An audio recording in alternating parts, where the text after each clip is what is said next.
held all over the country Saturday, which, by the way, is Flag Day in the United States. Joe, I think you mischaracterized the No Kings protest Saturday as a protest against the current kerfuffle in Los Angeles. Though that may be a hot issue, it does not reflect the broader scope of the protest. Various organizations have worked together since the early days of the Trump administration to organize protests against a wide variety of illegal actions by Trump.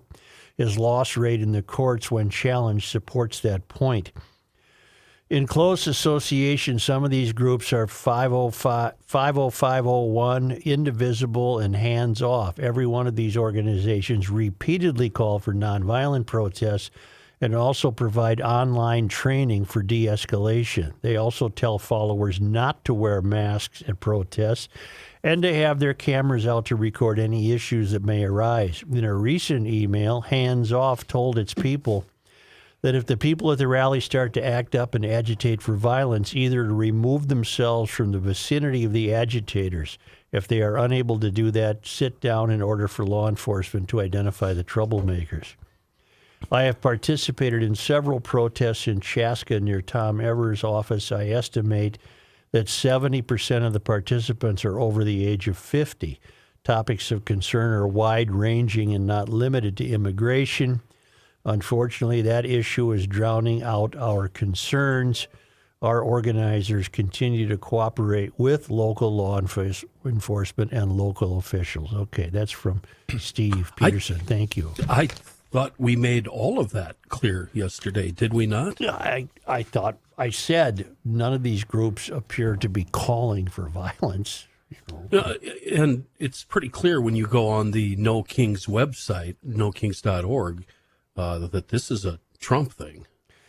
But it's also clear that the biggest issue in the country right now is the immigration issue. Yep.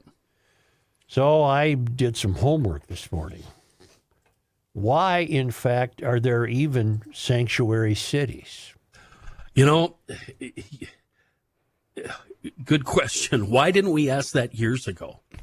That's a great question. It started in the early 80s with churches, and this is what churches do, welcoming maybe a family or two into the fold. Sure. Who were here without aid or had not become citizens. Pass the tray, help them out. Yep. We've got a place to put them, got some food, and make some clothes for them. And it continued to grow and grow. And then as the mystery took over, the governments decided to get involved as opposed to the churches. And what the governments have done, and the closer you get to the country's tallest buildings, is piggyback on that, the way it originally started with churches, and decided that our city is going to be welcoming. And they've dreamed up all kinds of ways to justify it. For example, sanctuary cities are thought to be beneficial, this is their words, to law enforcement. For this reason, they think without being a sanctuary city, pressure could be put on illegals to leave and to not deport when they could be just as easily witnesses to crime if they have the fear of not being deported. Does that make sense? Yes, it does. So they're saying that that various thugs in town, if without sanctuary status, could put the arm on illegals to say, if you testify in the trial, well, we're make sure you're going to get deported. So that's one excuse the sanctuary cities have come up with, and there are others. I don't know if that holds a great deal of validity, but they're all in defiance of federal law. No matter how many cities create sanctuary status, that in and of itself is in defiance of federal law. And I've been working on the theory this week that what's up for grabs in this country is the law. Mm-hmm. If the law is merely negotiable, if Jacob Fry and the City Council of Minneapolis say, we're a sanctuary city, we know that's in defiance of federal law, but we think our reasons for it are justified. Well, now you're negotiating what the law is. If you negotiate what the law is, what else are you negotiating? You shouldn't have to negotiate. You're negotiating citizenship, nationality. You're negotiating the very existence of your country. And that, in my estimation, that's what's happening. I'm not in denial of helping somebody. Right. That's not what this is about. This is about the self-appointed activists who are now on city councils and in mayor's offices have taken this matter into their hands. There's been no consent of the public. Did you ever have a vote on whether to be a sanctuary city or not? Never. No. Nope. So now you're a sanctuary city, and it's costing the taxpayers money to fulfill the virtue signaling of the activists who run the city councils in the mayor's office. It has nothing to do with following the law. If cities in this country followed the law, or somehow this was able to be kept within the boundaries of the church, no matter what faith, then that's one thing. The churches they got a special hands-off policy.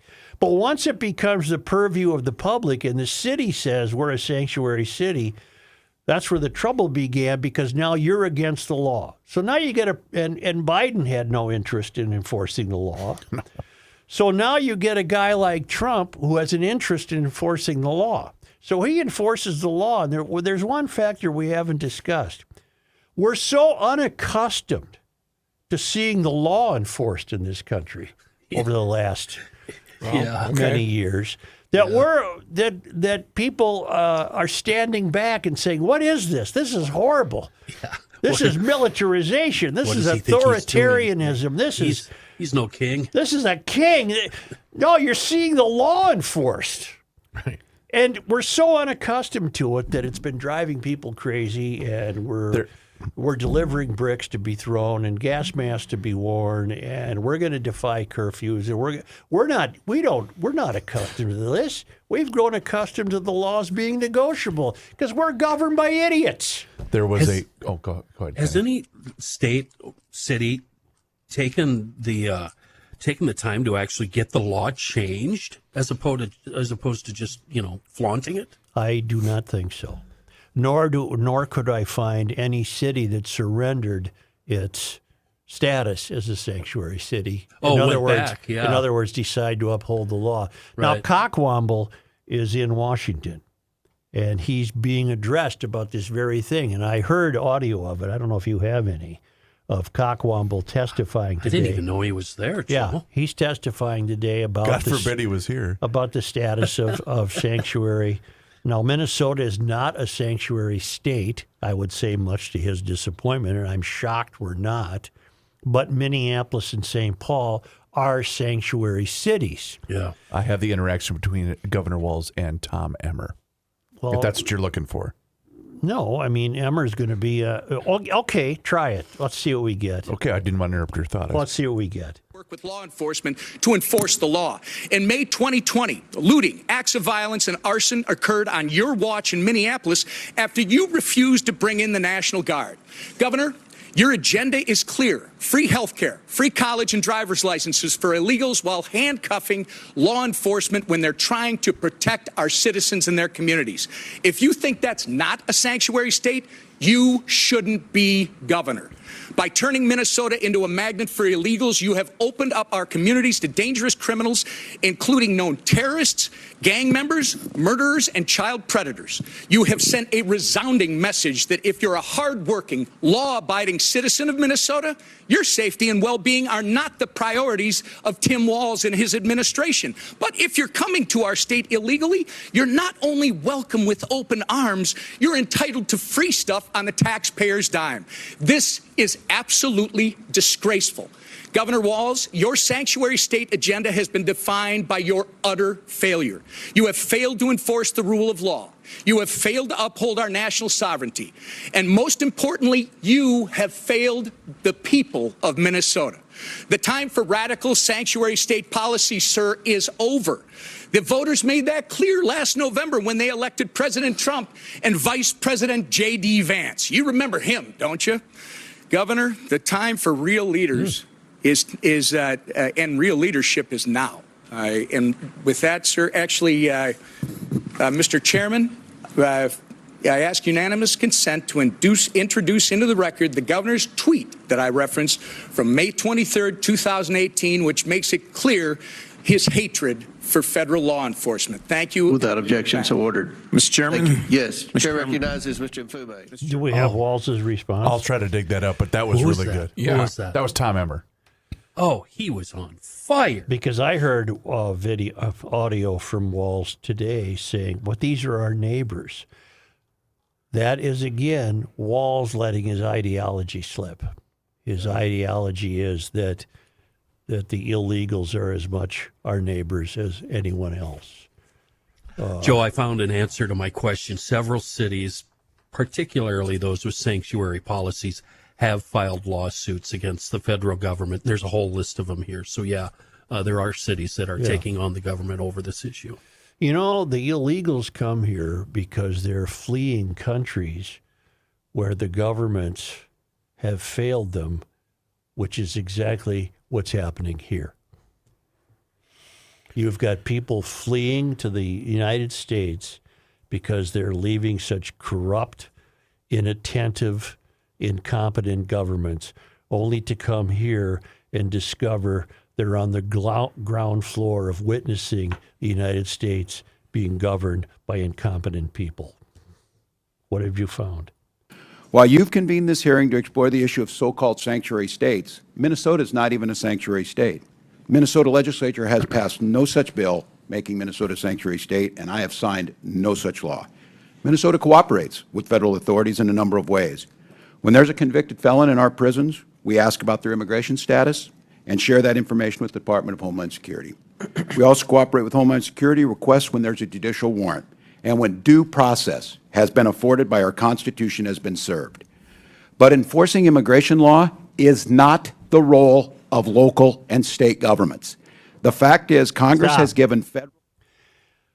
It's the role of immigration enforcement, customs enforcement, which the cities of St. Paul and Minneapolis have forbidden their law enforcement have said they're to not do. going to cooperate I'll with. pick it up again. Correct. Isn't it interesting? Wait, Chris, how ahead. he dances around the truth, saying Minnesota. He's right. Minnesota is not a sanctuary state, but you haven't done anything to change If it anything. looks like one and quacks like one. Yeah, But thank you. lo and behold, Minneapolis and St. Paul are both sanctuary cities. Right. By the Right. way, Walz is the only guy I know who speaks faster than you do.